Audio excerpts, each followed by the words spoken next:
रतनपुर गांव में एक गरीब किसान रामू अपनी बीवी सरला के साथ रहता था। सुबह के वक्त मिट्टी के छोटे से घर में चूल्हा जल रहा था, जिस पर लोहे की कढ़ाई में थोड़ी सी सब्जी पक रही थी। अचानक दरवाजा खटखटाने की आवाज आती है। अरे इतनी सुबह सुबह कौन इतने जोर जोर से दरवाजा पीट रहा है?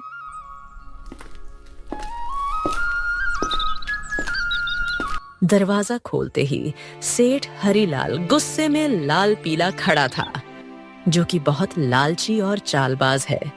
वह हर किसी से 2 गुना ब्याज वसूलता था। रामू, बहुत हो गया तेरा नाटक। मेरे पैसे कहाँ हैं? सेठ जी, कल ही तो मैंने आपको पूरी रकम दे दी थी और पूरा हिसाब पक्का कर दिया था, और मैंने आपके पुराने पैसे भी कब के लौटा दिए हैं। देर की वजह से तेरा ब्याज बढ़ गया है। अब वो उधार तुझे 5 गुना ब्याज के साथ लौटाना होगा। 5 गुना? सेठ जी, ये तो अन्याय है। मैंने मेहनत करके ब्याज सहित पूरे पैसे चुका दिए हैं। मैं गरीब आदमी इतना भारी ब्याज कैसे दे सकता हूँ? ज्यादा जुबान मत चला। अगर पैसा नहीं दिया ना तो तेरे घर का ताला तोड़कर बर्तन कपड़ा सब उठा ले जाऊंगा। तेरी बैलगाड़ी भी बेच दूंगा। सेठ जी, गरीब का खून चूसकर आपको क्या मिलेगा? हमारे साथ ऐसा मत करिए। इतना ज्यादा ब्याज मैं नहीं दे पाऊंगा। पैसे तो तुझे देने ही पड़ेंगे। देख लूंगा मैं तुझे। याद रखना रामू, हरीलाल से पंगा लेना आसान नहीं है। सेठ रामू को धमकाते हुए चला जाता है, लेकिन जाते जाते अपने नौकर को कहता है, इस गरीब भिखारी की इतनी मजाल, मुझे ना बोलकर इसने गलती कर दी। इसे तो सबक सिखाना पड़ेगा ताकि गांव में बाकी गरीब भी डर में रहे। आप बताइए, ये जिंदगी कब बदलेगी? रोज रोज 2 वक्त की रोटी के लिए जूझना पड़ता है। कभी मन करता है घर की टूटी छत ठीक करवा दूं, तो कभी सोचती हूँ कि हमारे पास भी अच्छे कपड़े हों, लेकिन लगता है किस्मत ने हमें बस तंगी ही दी है। मुझे पता है तुम्हें तकलीफ है, पर मैं क्या करूं? खेत छोटे हैं, बारिश वक्त पर नहीं होती, ऊपर से कर्ज का बोझ भी सर पर है। मैं दिन रात मेहनत करूं, तब हमारे हिस्से में यही नमक रोटी आती है। मेहनत? हाँ, मेहनत तो आप करते हैं, लेकिन भगवान हमारी सुनता ही कहाँ है। लगता है जैसे भाग्य ने हमें इस गरीबी में ही सड़ने के लिए भेजा है। सरला ने आह भरी, पर चुपचाप सब्जी पकाने लगी। कमरे में सन्नाटा था। रामू ने मन ही मन ठान लिया, आज खेत में चाहे जान निकल जाए, पर घर लौटकर कुछ ऐसा लाऊंगा जिससे सरला के चेहरे पर मुस्कान आ जाए। रामू को नहीं पता था कि आज का दिन उसकी जिंदगी की सबसे बड़ी कहानी की शुरुआत करने वाला है। सुबह के वक्त रामू खेत जाने के लिए घर से निकल रहा है। सुबह की हल्की हल्की धूप खेतों पर पड़ रही थी। सरला के मन में आज कुछ हलचल सी चल रही थी। रामू रोज गांव के बीच से होकर जाने वाला रास्ता मंदिर के पास से गुजरता था। रामू रोज इसी रास्ते से जाता था, क्योंकि यही सबसे छोटा और आसान रास्ता था। मंदिर में उस वक्त बस पुजारी ही थे जो सफाई कर रहे थे। प्रणाम पंडित जी, कैसे हैं आप? तबीयत ठीक है ना आपकी? हाँ बेटा, सब अच्छा है। भगवान का आशीर्वाद तुझ पर हमेशा बना रहे। पुजारी से बात करके रामू अपने खेत की तरफ निकल जाता है। उसी शाम गांव का सबसे अमीर सेठ हरीलाल अपने नौकर के साथ बैठा था। वह बहुत लालची और चालाक था। उसके मन में एक खतरनाक योजना पनप रही थी।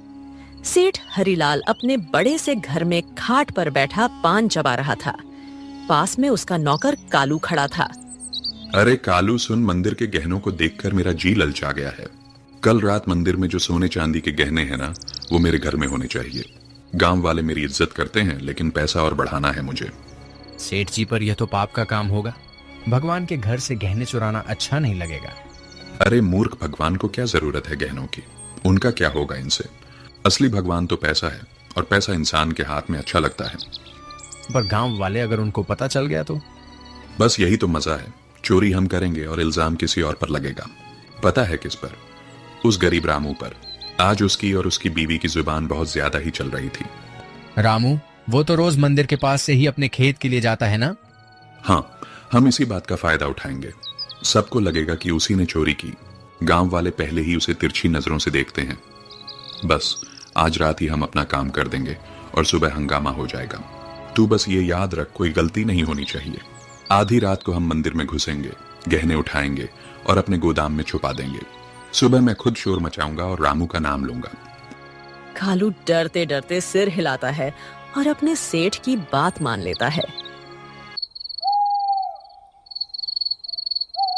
रात का समय था।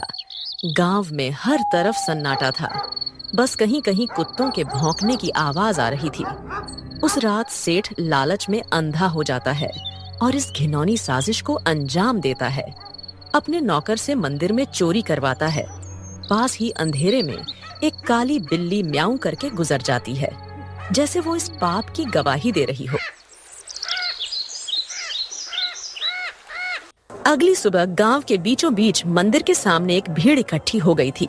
हर कोई जोर जोर से बातें कर रहा था। माहौल में घबराहट और गुस्से की गूंज थी। अरे यह क्या हो गया? मंदिर के सारे सोने के गहने रातों रात गायब हो गए।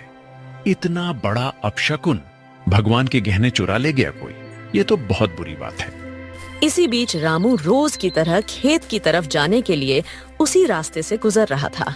भीड़ देखकर वो रुक गया और पास आ गया। अरे क्या हो गया भाई लोग, इतनी सुबह सुबह ये भीड़ किस बात की है? अरे रामू, तूने सुना नहीं मंदिर में चोरी हो गई। भगवान के सारे गहने कोई उठा ले गया।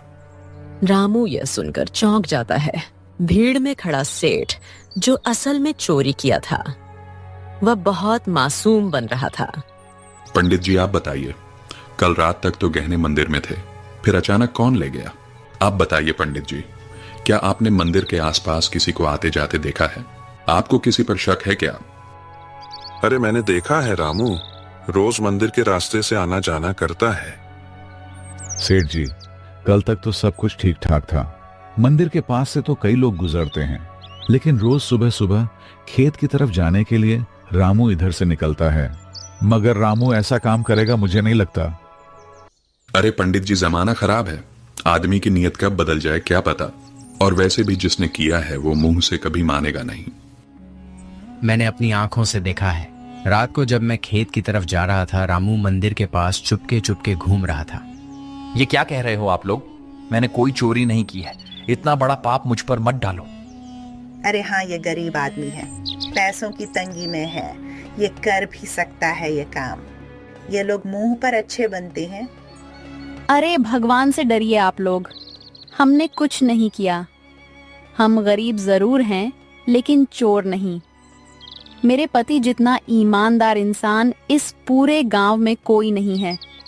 ऐसा मत कहिए, वरना भगवान आप लोगों को कभी माफ नहीं करेगा। रामू और उसकी बीवी ने बहुत समझाने की कोशिश करी, लेकिन भीड़ मानने को तैयार नहीं थी। सब रामू को ही चोर मान बैठे। रामू और सरला की आंखों में आंसू आ गए, लेकिन भीड़ में कोई उनकी सुनने को तैयार नहीं था। गांव वालों, अब तो सब साफ है। मंदिर के गहने चुराने वाला यही रामू है और ऐसे आदमी को हमारे गांव में रहने का कोई हक नहीं। चोरी करने वाले की एक ही सजा है, गांव से बाहर निकाल देना। हाँ, अगर इसने मंदिर में चोरी की है तो यह तो भगवान का भी अपराधी हुआ। इसे यहीं रहने देंगे तो कल हमारे घरों से भी चीजें गायब हो जाएंगी। अरे आप सब क्यों नहीं समझते? मैं निर्दोष हूं। मैंने कोई चोरी नहीं की। मैं तो रोज के जैसे अपने खेत जा रहा था।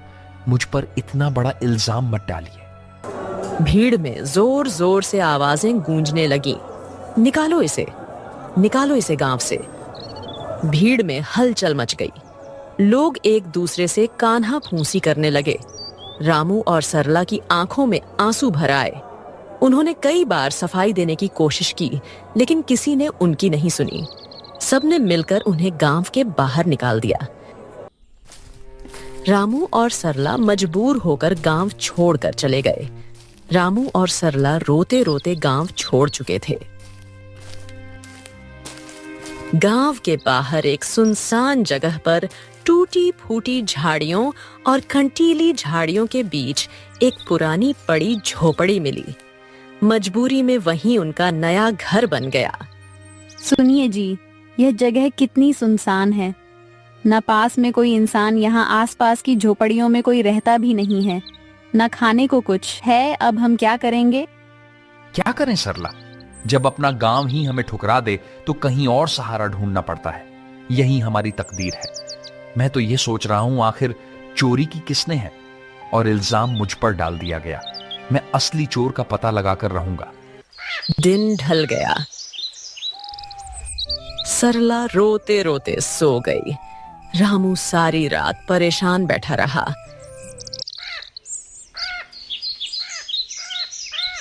अगली सुबह जब रामू उठा तो उसने देखा कि सरला रो रो कर भूख से कमजोर हो गई है। सरला, तुम यहीं रहो, मैं कुछ खाने के लिए लाता हूं, फिर अपने खेत जाऊंगा दूसरे गांव से होते हुए। तुम दरवाजा अंदर से बंद करके आराम करो। इतना कहकर रामू जंगल की ओर चल गया।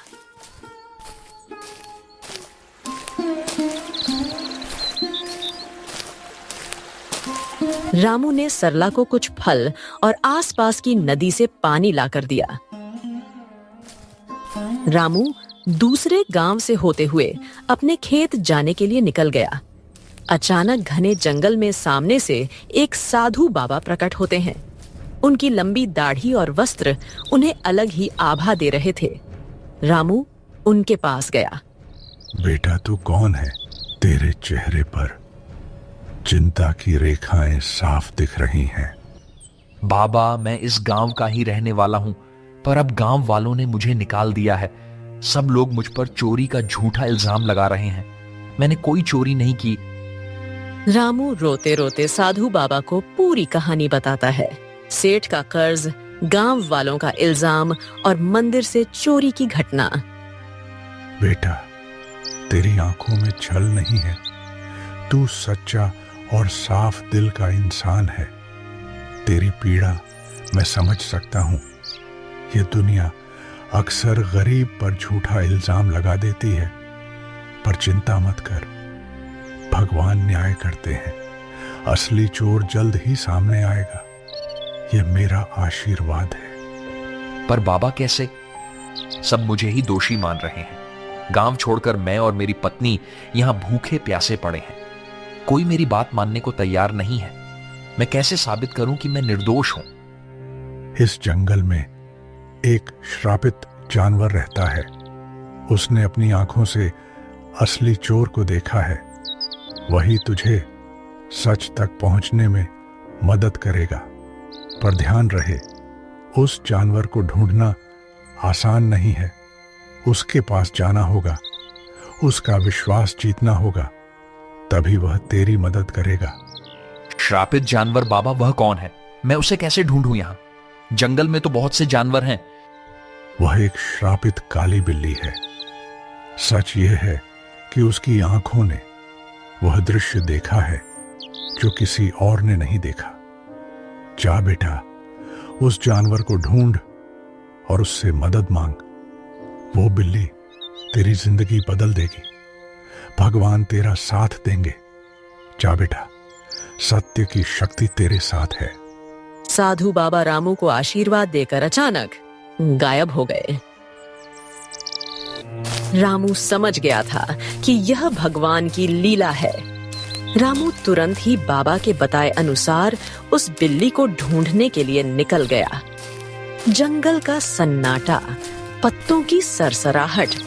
रामू थका हारा, भूखा प्यासा उम्मीद के सहारे इधर उधर भटक रहा था।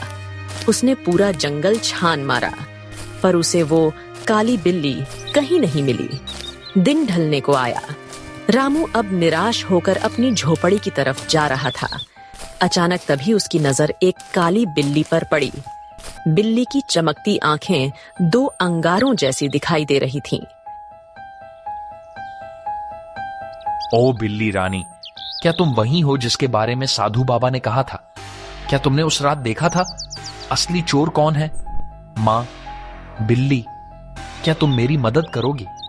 मुझ पर झूठा इल्जाम लगाकर गांव से निकाल दिया गया है। क्या तुम सच जानती हो? मुझे बता दो, असली चोर कौन है? बिल्ली उसकी आंखों में देखती है। रामू का साफ दिल और अच्छी नीयत देखकर जैसे उसे सब समझ आ गया हो। अचानक बिल्ली की आंखों से एक अजीब सी चमक निकलती है और वह इंसानी आवाज में बोल उठती है। रामू, तुम्हारे साथ बहुत बड़ा अन्याय हुआ है। मंदिर के गहने तुमने नहीं चुराए। असली चोर तुम्हारे गांव का सेठ और उसका नौकर है। दोनों ने मिलकर मंदिर से गहने चुराए और चोरी का इल्जाम तुम्हारे सिर पर चढ़ा दिया ताकि कोई शक न करे। सेठ जानता था कि तुम गरीब हो, तुम्हारे पास कोई सबूत नहीं होगा, इसलिए उसने चालाकी से तुम्हें बलि का बकरा बना दिया। क्या गांव का सेठ, वही जो सबसे धर्म और दान की बातें करता है, और उसका नौकर भी तो यही सच्चाई है? गांव वालों ने मेरी ईमानदारी पर शक किया और असली अपराधी चैन से सो रहा है। मां बिल्ली, अब मैं क्या करूं? यह सच गांव वालों तक कैसे पहुंचाऊं? समय आने दो रामू, सच को कोई दबा नहीं सकता। मैं तुम्हारी मदद करूंगी। तुम मुझे कल गांव लेकर चलो। मैं वहां जाकर सबको सारी सच्चाई बताऊंगी और तुम्हें निर्दोष साबित करूंगी। रामू को बिल्ली की बातें सुनकर राहत मिलती है।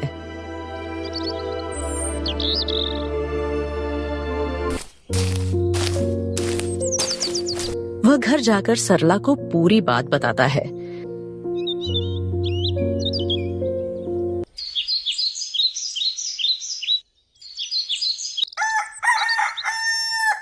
अगली सुबह रामू और सरला बिल्ली को लेकर गांव जाते हैं और सबको बुलाते हैं।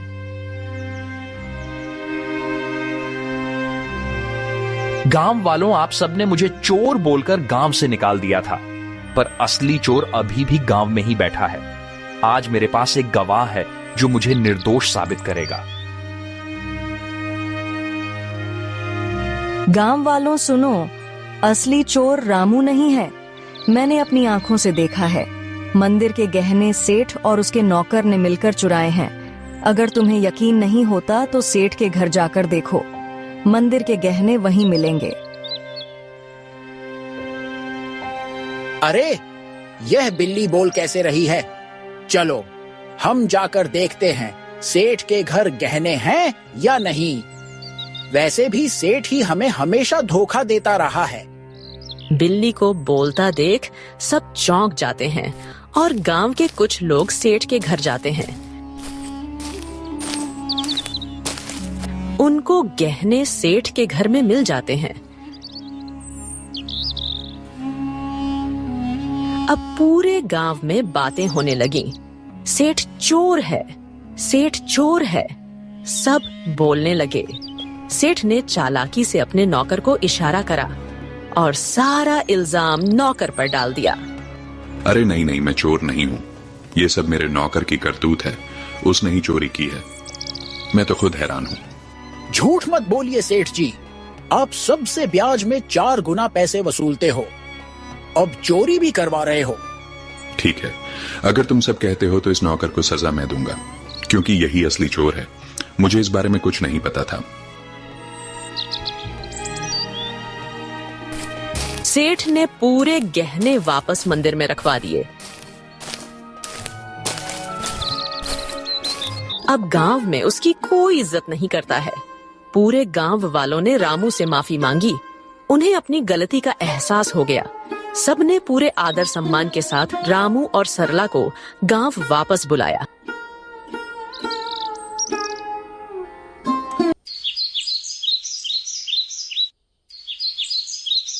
रामू और उसकी पत्नी सरला अब वापस अपने घर आ गए थे।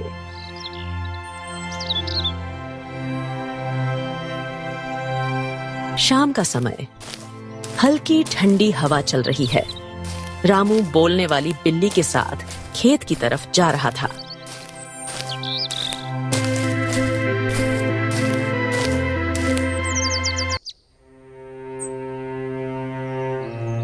मां बिल्ली, आज अगर तुम ना होती तो मेरी जिंदगी बर्बाद हो जाती। तुम्हारे ही कारण ही मुझे इज्जत वापस मिली। तुम्हारा बहुत बहुत धन्यवाद। रामू, अब मुझे तुमसे एक आखिरी बात कहनी है। अचानक तेज रोशनी बिल्ली के चारों ओर फैलने लगती है। बिल्ली चमकने लगती है और पल भर में वह एक सुंदर अप्सरा में बदल जाती है। रामू आश्चर्य से पीछे हट जाता है। अरे ये क्या हुआ? तुम अचानक अप्सरा कैसे बन गई? कौन हो तुम? हाँ रामू, मैं एक अप्सरा ही हूँ। मुझे स्वर्ग से श्राप मिला था। मैं इस श्राप से मुक्त होने के लिए ही धरती पर आई थी। जब तक मैं धरती पर किसी सच्चे और भले इंसान की मदद नहीं करती, तब तक मैं इस बिल्ली के रूप में ही रहती। तुम एक सच्चे और ईमानदार इंसान हो, इसलिए तुम्हें बचाकर मैंने भी अपना श्राप तोड़ दिया। अब मुझे मुक्ति मिल चुकी है। तुम्हारी ईमानदारी और भलाई ने मुझे श्राप से मुक्त कर दिया है। तुम्हारा बहुत बहुत धन्यवाद रामू। मैं बहुत खुश हूँ। मैं तुम्हें वरदान देना चाहती हूँ। तुम्हें जो चाहिए बेझिझक कहो। रामू की आंखों में चमक आ जाती है। वह भावुक होकर अप्सरा को प्रणाम करता है। देवी, मेरी जिंदगी गरीबी से घिरी हुई है। मैं दिन रात खेतों में मेहनत करता हूँ, मगर फसल कभी अच्छी नहीं होती। ऊपर से कर्ज का बोझ है। मेरे परिवार के लिए 2 वक्त की रोटी जुटाना भी मुश्किल हो जाता है। रामू, मैं तुम्हें वरदान देती हूँ। तुम्हारी परेशानी अब समाप्त होगी। जंगल के बीच में एक लाल फूल के पौधे के पास एक चमत्कारी फल का पेड़ है। वह पेड़ स्वर्ग से आया है। उस पेड़ का फल सिर्फ ईमानदार इंसान ही खा सकता है। तुम वहां जाओ और वह फल खाओ। तुम्हारे खेतों में समृद्धि होगी, कर्ज मिट जाएगा और जीवन खुशहाल हो जाएगा। बस याद रखना, तुम हमेशा इसे ही रहमदिल रहना, वरना तुम्हारी जिंदगी वापस वैसे ही हो जाएगी। सुखी रहो रामू। अब मैं चलती हूँ, अपना ख्याल रखना। रामू को वरदान देकर अप्सरा अचानक गायब हो जाती है।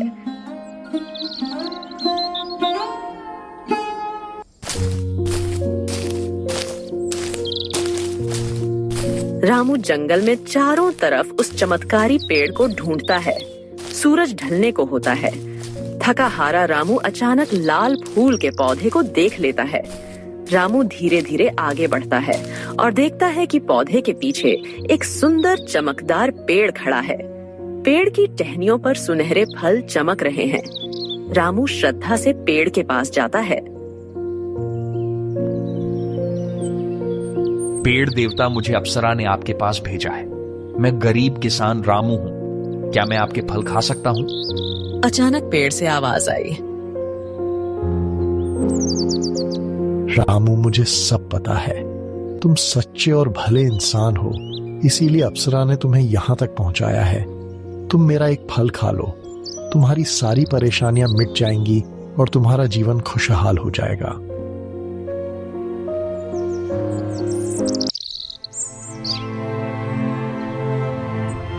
रामू पेड़ से एक सुनहरा फल तोड़कर खाता है। अचानक उसके शरीर में एक अजीब सी ऊर्जा दौड़ जाती है। वह पेड़ को धन्यवाद करके अपने घर की ओर निकल जाता है। और जैसे ही वह घर के पास पहुंचता है, उसकी झोपड़ी एक सुंदर बड़ा आलीशान घर में बदल जाती है। रामू दंग रह जाता है। उसकी पत्नी बाहर आकर चौंक जाती। अरे सुनिए, ये क्या हो गया? हमारी झोपड़ी कहाँ गई? इतना बड़ा घर कैसे बन गया? क्या यह घर हमारा है? हाँ प्रिय, ये सब भगवान की कृपा है। जंगल में मुझे एक अप्सरा मिली। उसने मुझे चमत्कारी पेड़ का रास्ता बताया। उस पेड़ ने मुझे फल दिया और जैसे ही मैंने खाया, हमारी किस्मत बदल गई। रामू ने सरला को उस स्वर्ग से आई श्रापित बिल्ली की पूरी कहानी बताई। इतने सालों की गरीबी के बाद अब हमारी जिंदगी बदल गई। भगवान का बहुत बहुत धन्यवाद। हाँ, मगर याद रखना, यह चमत्कार हमें सिर्फ इसलिए मिला है क्योंकि हमने कभी बेईमानी नहीं की। ये वरदान हमें हमारी मेहनत और ईमानदारी की वजह से मिला है।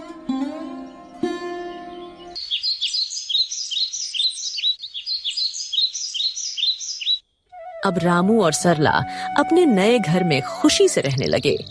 पर रामू अब भी साधारण कपड़ों में ही रहता था। उसके अंदर जरा सा भी घमंड नहीं आया। उसने हमेशा उस अप्सरा की बात याद रखी। अब रामू गांव में सबकी मदद करने लगा। उसके घर में हमेशा अनाज भरा रहता था और मेहमानों के लिए दरवाजे खुले रहते थे। वह गांव के सारे जरूरतमंद लोगों को अनाज बांटता था। सारे गांव में रामू की बातें होने लगी। हर कोई अब रामू की बहुत इज्जत करने लगा था। एक दिन गांव वालों को रामू की तारीफ करते सेठ हरिलाल ने सुन लिया। यह सब देख हरिलाल को जलन होने लगी। ये सब दिखावा है। कोई इतना अमीर अचानक कैसे हो सकता है? जरूर इसके पीछे कोई बड़ा राज है। अगर यह ऐसे ही अमीर होता रहा तो गांव में मेरी इज्जत तो मिट्टी में मिल जाएगी। अबे कालू सुन, तू जरा रामू पर नजर रख और पता कर कि इसके पास दौलत आने का असली राज क्या है। उसी दिन से सेठ का नौकर रामू पर नजर रखने लगा।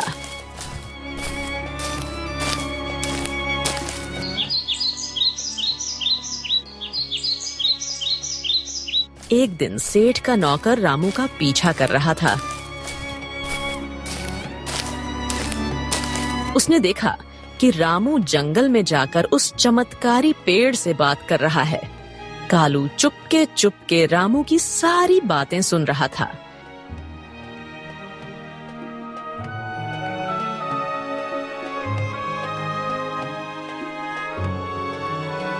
सेठ जी, मैंने सब देख लिया, सब पता कर लिया। रामू उस जंगल के बीच वाले पेड़ से बात कर रहा था। उसने उस पेड़ का फल खाया है जिसकी वजह से उसकी गरीबी दूर हुई और वह अमीर बन गया। क्या सच में? तो चल अभी उसी पेड़ के पास चलते हैं। अगर रामू अमीर हो सकता है तो मैं क्यों नहीं? मैं तो उससे भी बड़ा अमीर बनूंगा। मेरे पास तो पहले से ही ताकत और पैसा है। उस पेड़ को मैं अपनी मुट्ठी में कर लूंगा। सेठ लालच में आकर तुरंत अपने नौकर के साथ जंगल की ओर निकल गया। पर उसे क्या पता था, आज यह लालच उसे ले डूबेगी। वो लोग पेड़ के पास पहुंचे और फल तोड़ने की कोशिश करते हैं, पर एक भी फल उनसे नहीं टूटता। सेठ गुस्से में आकर पेड़ से कहता है, ओ पेड़, सुना है तूने रामू को फल देकर अमीर बनाया है। अब मुझे भी अपने फल दे, जल्दी कर। मैं इस पूरे गांव का सबसे बड़ा आदमी हूं। अब मैं और भी शक्तिशाली बनना चाहता हूं। सेठ, तू लालची है, अहंकारी है और बेईमान है। मैं अपना फल सिर्फ उसी को देता हूं जिसके दिल में दूसरों के लिए करुणा हो, जो ईमानदार हो और सच्चा हो। तेरे दिल में सिर्फ लालच और घमंड है, इसलिए तुझे कभी यह फल नहीं मिलेगा। क्या कहा? तू मुझे फल नहीं देगा? अरे मूर्ख पेड़, अगर तू मुझे फल नहीं देगा तो मैं तुझे जड़ से काट दूंगा। तेरे जैसे 1000 पेड़ मैं खरीद सकता हूं मैं। अब तू देख, तुझे काट कर मैं तेरे सारे फल ले लूंगा। अबे कालू, कुल्हाड़ी उठा और इसे काट डाल। गांव जाकर उस रामू को भी आज मैं खत्म कर दूंगा। कालू भाग कर जाता है और कुल्हाड़ी लेकर आता है। सेठ पेड़ को अपने पैर से मारने लगता है और उसका नौकर कुल्हाड़ी से पेड़ काटने की कोशिश करता है, लेकिन कुल्हाड़ी लगते ही चिंगारियों में निकलती है। अचानक आसमान से बिजली गिरने लगी और तेज हवा चलने लगी। ठहरो, तुम दोनों को अपने लालच और पाप का फल अब यही मिलेगा। तुम्हें दूसरों की मेहनत और भलाई से जलन थी, अब तुम्हें इसका परिणाम भुगतना होगा। अचानक पेड़ से एक चिंगारी निकलती है। सेठ और उसका नौकर वहीं जलकर राख हो जाते हैं। सच्चाई और ईमानदारी की राह चाहे कितनी भी कठिन क्यों ना हो, अंत में जीत हमेशा अच्छाई की ही होती है। लालच और बेईमानी इंसान को कभी सुख नहीं दे सकते। भगवान भी उसी का साथ देते हैं जिसका दिल साफ हो और जो दूसरों की मदद करता है। इसीलिए हमें हमेशा नेक रास्ते पर चलना चाहिए।